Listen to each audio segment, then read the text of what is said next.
Tu lui parles, il se ferme, il change de sujet, il part faire autre chose dans la maison. Et toi, tu te dis, il s'en fout de moi. Sauf que ce n'est pas ça. Ta façon de lui dire les choses déclenche chez lui exactement le silence que tu redoutes le plus. Ce n'est pas de sa faute, ce n'est pas de la tienne non plus, c'est un mécanisme. Et une fois que tu le sais, tu peux arriver à le désamorcer. Alors on va repasser ensemble la scène, même si je sais que tu la connais par cœur. Tu lui dis quelque chose, un reproche, une remarque, parfois même juste un constat neutre pour toi, et lui, en face, il se ferme, il regarde ailleurs, la télé, son téléphone. Au mieux, il te fait une réponse courte, au pire, il se lève et il s'occupe d'autre chose, il s'intéresse aux enfants, aux chiens ou aux chats. Et toi, tu restes avec ta phrase en suspens et tu en tires une conclusion. Il n'en a rien à faire de ce que je vis et de ce que je lui dis. Si ça lui importait vraiment, il resterait, il m'écouterait, il me répondrait, il montrerait de l'intérêt pour cette conversation. À ce stade, il y a deux possibilités. Soit tu insistes et là, ça risque de dégénérer, soit tu te tais aussi et tu stockes. Et cette tension-là rejoint toutes les autres déjà accumulées. Alors je vais te révéler ce qui se passe vraiment dans sa tête et surtout, on verra comment changer ça dès aujourd'hui. Avant d'aller plus loin, je vais rapidement me présenter si tu ne me connais pas encore. Je suis Nathalie Marco, coach conjugal avec l'astrologie. J'aide les femmes comme toi à se reconnecter à elles-mêmes et à se sentir vivantes pour décider en conscience si elles reconstruisent leur couple ou si elles se séparent. Si tu t'intéresses à ce type de contenu, tu t'abonnes à ma chaîne, ça m'encourage à t'apporter encore plus de valeur. Alors voilà ce que j'observe dans la plupart des accompagnements que je fais. Dans la majorité des cas, ce silence n'est pas de l'indifférence, c'est une fermeture de protection. Un homme qui se sent mis en échec, même sans que ce soit ton intention, a souvent une seule réponse disponible sur le moment, c'est se retirer. Pas pour te punir, c'est très souvent pour ne pas dire quelque chose qu'il regrettera ou parce qu'il n'a tout simplement pas de réponse toute prête. Le problème, c'est l'interprétation que tu en fais. Ce retrait, pour toi, ça te dit exactement le contraire de ce qui se passe réellement chez lui. Regarde comment la plupart des conversations démarrent dans ces moments-là. Tu ne fais jamais ça, tu ne penses jamais à moi, tu ne m'aides jamais, c'est encore moi qui gère tout, je me sens toujours toute seule. Ce sont des phrases vraies, portées par une vraie fatigue, une charge mentale que tu ressens, c'est certain. Mais de son côté, lui, il les entend comme un verdict, comme le fait qu'il n'est pas capable de te soutenir ou de t'aider, pas comme une demande.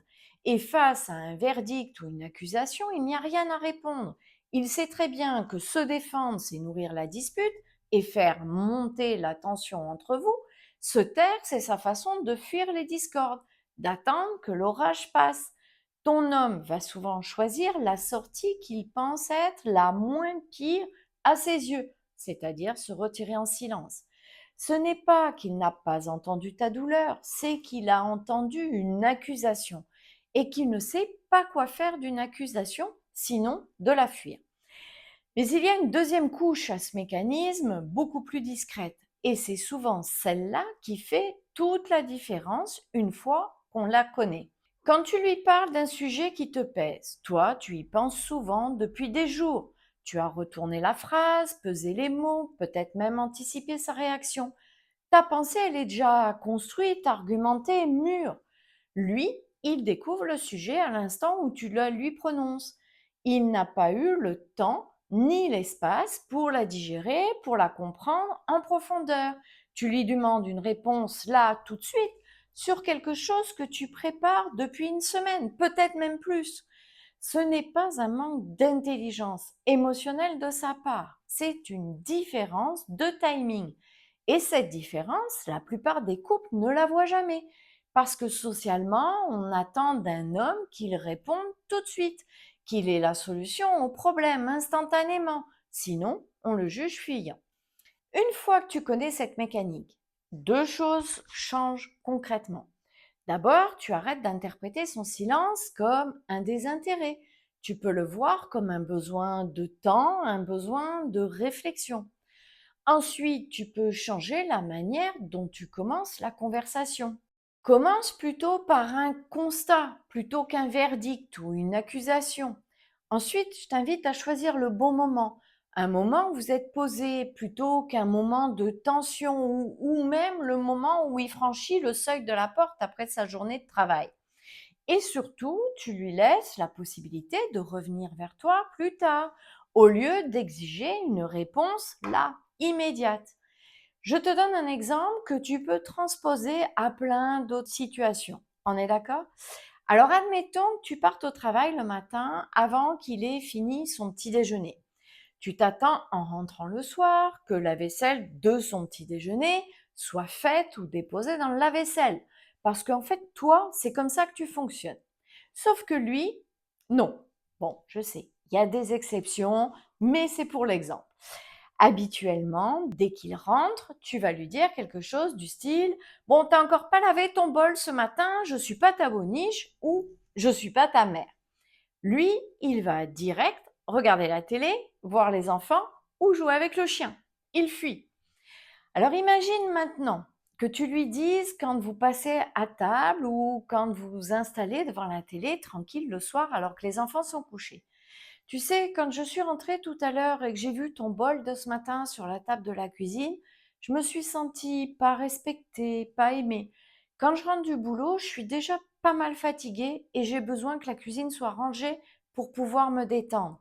Pourrais-tu penser à laver ton bol ou le mettre dans le lave-vaisselle si vous en avez un demain matin? Ça me soulagerait vraiment. Avec une telle formulation, il y a de fortes chances que le lendemain matin, il y pense.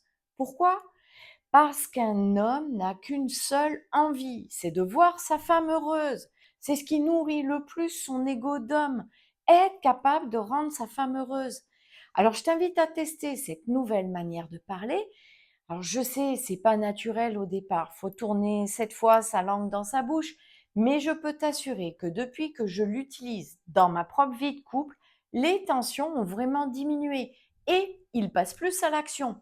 Et c'est pareil pour mes clientes qui appliquent cette manière de communiquer. Si tu as besoin d'aide pour reformuler ta demande, tu me la donnes en commentaire et je t'aiderai à retourner cette phrase.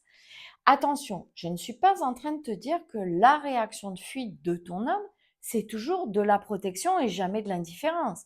Il y a une vraie différence entre un homme qui a besoin de 10 minutes et qui revient et un homme qui fuit systématiquement toute conversation depuis des années sans jamais revenir dessus. Le premier cas se travaille assez vite. Le deuxième cas, c'est un autre sujet et je ne te dis pas de l'excuser indéfiniment. Et si son silence la prochaine fois n'était pas un rejet, mais une demande d'un peu de temps que tu ne lui as jamais laissé? La prochaine fois qu'il se ferme, avant de conclure qu'il s'en fout, regarde d'abord comment la conversation a commencé. Ce silence qui te fait si mal, ce n'est peut-être pas la preuve qu'il ne t'aime plus. C'est peut-être juste la preuve qu'il n'a pas encore trouvé les mots ou qu'il a besoin que tu lui laisses le temps de les trouver. Ce type de mécanisme, c'est exactement ce qu'on décortique dans le cercle des femmes audacieuses. Comprendre ce qui se joue vraiment dans les blocages de couple sans attendre que lui change en premier. Le cercle, c'est un espace entre femmes qui vivent les mêmes situations du quotidien que toi. C'est une communauté bienveillante, d'entraide et de partage, de compréhension de son fonctionnement et du tien. C'est un endroit pour transformer ta relation de couple jour après jour et dans lequel je suis présente au quotidien pour te guider au mieux. Le cercle, c'est seulement 27 € par mois, sans engagement, et en plus, la première semaine est gratuite. Alors, tu rentres dans le cercle, tu testes et tu décides d'y rester ou pas. Je te mets le lien en description et aussi en commentaire épinglé. Alors, si jamais au moment où tu regardes cette vidéo, le cercle est fermé, je t'invite à t'inscrire sur la liste d'attente dès maintenant. Tu seras informé en priorité de la prochaine réouverture et surtout, tu bénéficieras de cadeaux et d'un tarif exceptionnel réservé aux inscrites de la liste VIP.